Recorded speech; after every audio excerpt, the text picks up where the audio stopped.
So let's bring it. I'm going to start with a poem and then I'm going to talk. I was just breathing in, out, thinking of walking, lift, sink, staring at springtime, pink, green, smelling the world. There are some problems, pain, fear. My lungs are swollen, smoke, dust. I can't let go of, want more.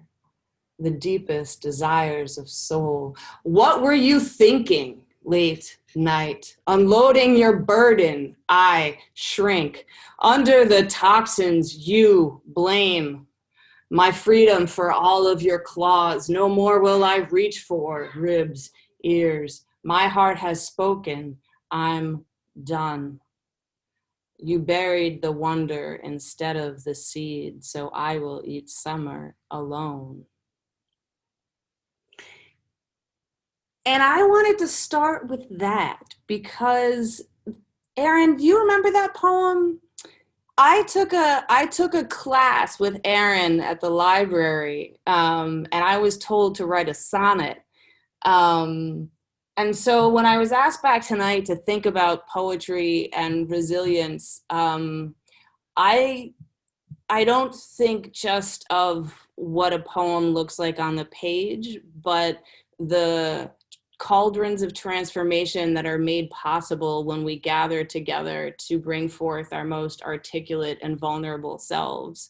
And so, like when someone talks about church, they're not talking just about the scripture or the Torah, they're talking about the way that the person smells sitting next to them. They talk about the way their body feelings. And so when I think about poetry and resilience, I think for me, what has been most precious is about creating spaces where we can examine so much about our lives. And so as I move through poems and talking, I had to come back to that piece, A, because Aaron called me up or, hollered at me after a while. And B, because I've realized it is a piece that is a prayer and an incantation of my own body. And it's sort of like a self-soothing. Like if I had a poem that was equal to sucking my thumb, that would be it. So thank you for providing me a thumb sucker. So today, February 17th, two things are happening. I mean, many things are happening. First, it's Rocco's birthday. And because my old computer crashed and I didn't realize I hadn't transferred many of my files, I'm convinced that the Genius bar at the Mac store will be genius. And I have a very limited, actually, things that I could find on the web, most of which are published by Mother Magazine. So most of it are about the spawns running through the other room. We'll get to that, but that narrowed my choice. So that's one thing that I feel is kind of serendipitous today is the 8 years ago what my psychic and body went through. And also we are smack dab in the middle of Black History Month. And when I was talking to Aaron about this event and who's on the panel, one of the things that he said was like, well, I called a couple other poets and they were like, Aaron, it's February, I'm busy. Like, what's going on? What do you think? Yeah, call me in March. So it's a panel full of white women or people who are Jewish and white and myself. And I think it offers rise to the occasion to at once celebrate Black history and also critique it. Like celebration of the fact that people are saying, okay, we need some time to really examine the voices that we have actively silenced for so long, and critique it because people should have a livable wage all year long, and we should be valuing these voices year long. And the phrase, making hay while the sun shines came to my mind, and I thought about all the people who do not deserve to have to make hay while the sun shines. I think we have to think of the labors of reparation that are still owed. So thinking about how do I, as a person who walks with white privilege in spaces with other people who are walking with white privilege, like what do I do? What can I do in honor of the celebration of Black History Month? Because anti-racist work needs to be done all the time, especially when there are no people of color to do it for you, right? So like, how do you do it How do you do what you need to do? And to walk through this world, to develop the emotional stamina and spiritual fortitude to accept other people's narratives and make space when it's not about you. And when it is about you, it might be asking you to inspect yourselves in ways that you don't want to be inspected. So I think most of my poems that I'll read tonight are much more idiosyncratic and personal than some of my older work. I am a spoken word poet in that I love to be where the word is spoken. And I am not in as many public spaces as I used to be when I am doing poetry. However, I am blessed to have a job as a lecturer and a teacher, where I get to use a lot of narrative voice to address lots of concerns of the public mind, like things that fit into beginning, middle, and end, into narratives. And so in some ways, doing that work as an orator with students and with future doctors, in some ways has liberated my poetry to become even more concerned with an interior landscape to explore these kinds of things. So I'm going to go into some poems, I think, and then I'll stop a little bit after one of them. I don't mind being interrupted. I don't mind, yeah. She's used to reading in those bars and bookstores where the crowd's like, say the poem. Yeah, totally. And now people call me professor. It's really weird. I'm like, no, stop it. I mean, not that like that's all nice and stuff, but I don't think, let's just say I didn't invite my students. Yeah. Okay, so this is starting off in honor of Rocco, which, you know, maybe he'll hear this, maybe he won't. He will remember none of this. I call him Fatso, little Rocco No-Neck in my sweetest tones, like I am shaving head to toe the new pledge who passed out at my frat party and filling his mouth with whipped cream. I wipe under his balls, pick his nose, pass him off to some nice stranger so I can eat my dinner with both hands. I put my boob in his mouth. I sing Baby Beluga again and again in funny accents while bouncing. You swim so wild and you swim so free. Perhaps he will develop an unflappable aversion to whale watching. A lot of the work that I used to do was, for a while I ran erotic poetry workshops with survivors of sexual assault, and that was definitely part of what I wrote about for a long time. So knowing that and knowing like, wow, what happens to a pregnant body that becomes very public and doesn't necessarily have control over itself. So this is about that in some ways. Opening. When my midwife tries to get a second finger inside my cervix to stimulate the baby's coming, it feels like I am being raped. There is nothing I can do about that fact. She can pull open my labial lips, knock the baby's head around my pelvic bowl. I can consent to those pains. Necessary, I can suppose. But somewhere between the vaginal canal and the inside of my bones, a new law emerges where my body is not my own. A slimy, furred, fanged beast with tits and wings in all the wrong places will gnaw your fucking head off. Don't ask me to be reasonable. Don't ask me to endure that which will not save my life, our life. A death of something will occur.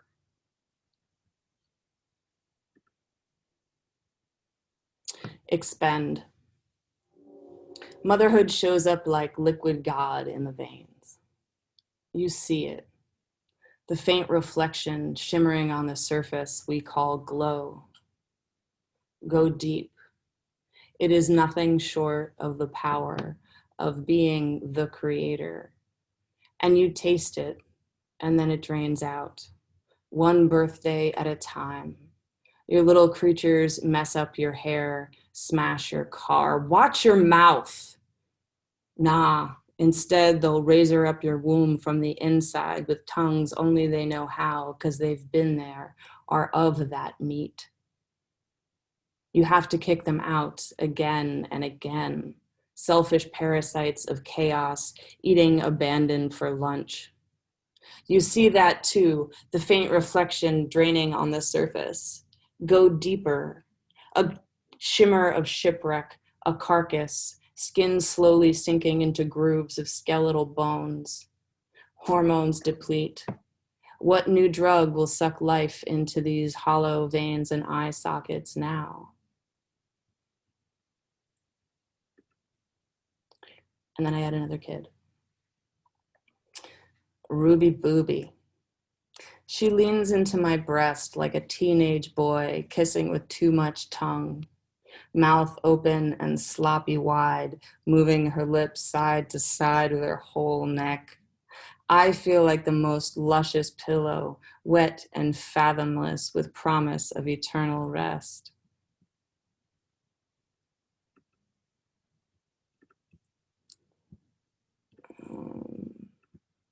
This is called Rebirth.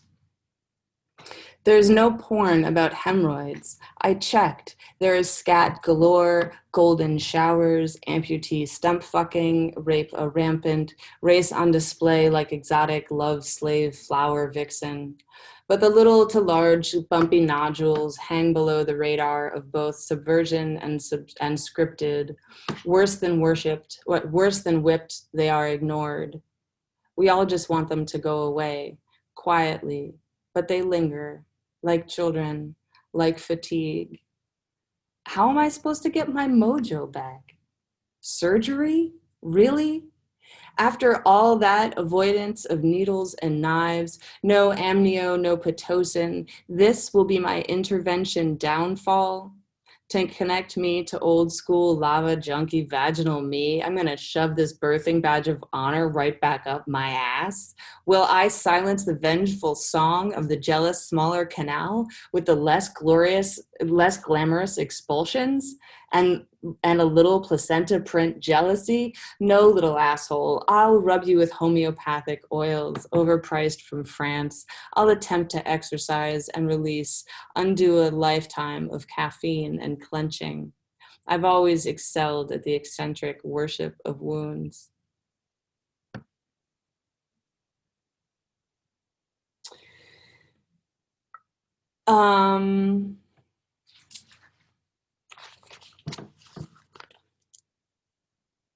Fuck her. Sorry. I gotta take the sweater off. Don't worry, we got the First Amendment going on and the kids are in bed. You can say whatever you want. It's a small apartment. Fuck her, he wrote in his notebook. My mommy is a bitch. Then he stole my favorite word, meniscus, when asked for his own. Ooh, that's a good one, the teacher crooned. He's winning hearts with my charm while breaking mine at home. Am I winning or losing this battle I can't quit?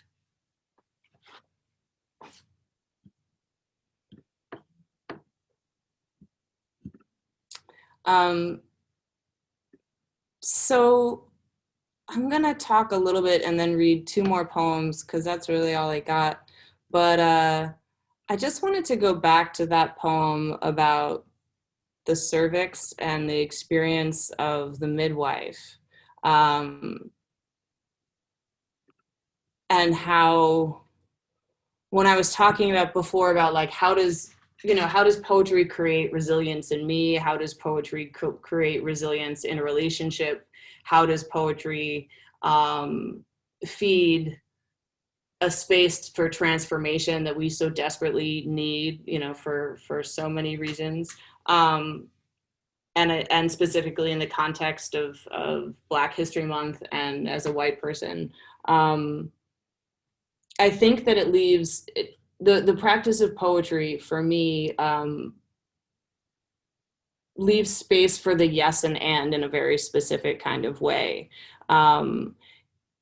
so that like it's built into the language of simile and metaphor as well, but that you can say something is like something. So for me, in that moment of being able to say, and I actually shared it with my midwife and the other woman afterwards, to be able to say, this is what it felt like for me.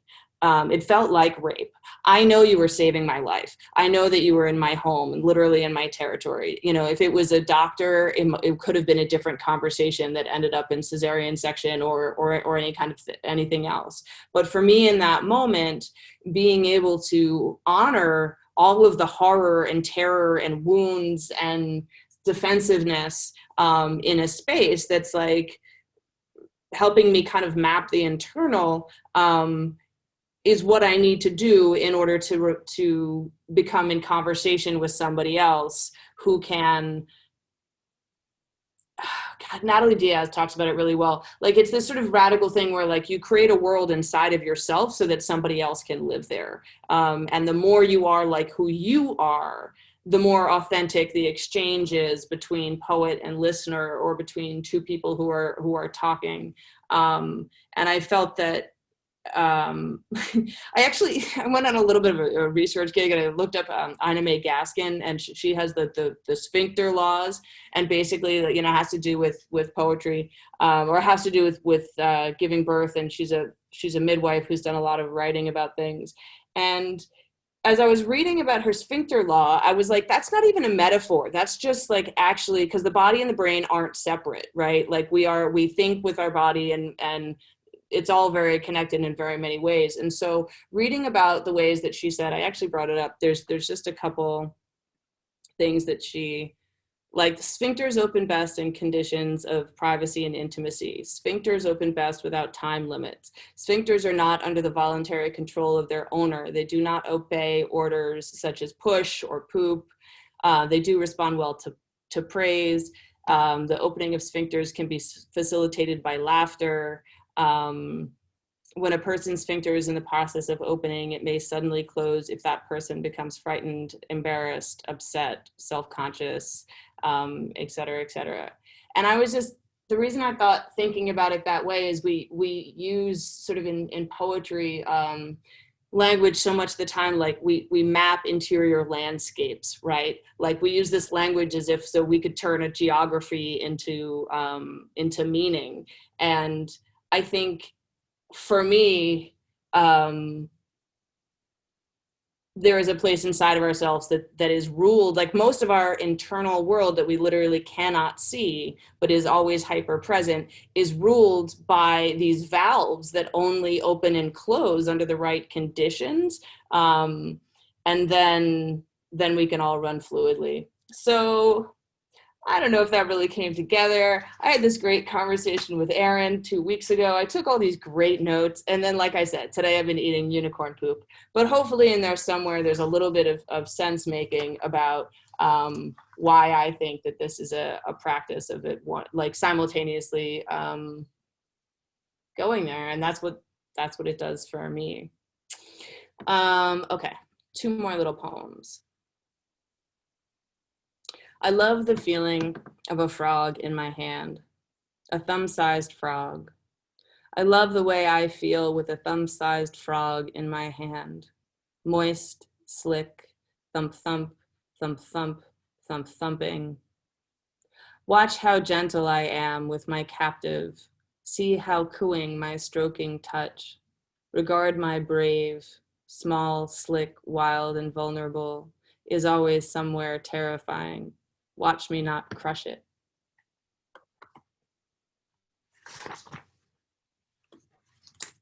And this one's called Intimate Earth for Harmony. I make poems like potters make coffee cups, designed to hold the tea of your life in your hands and help radiate its warmth.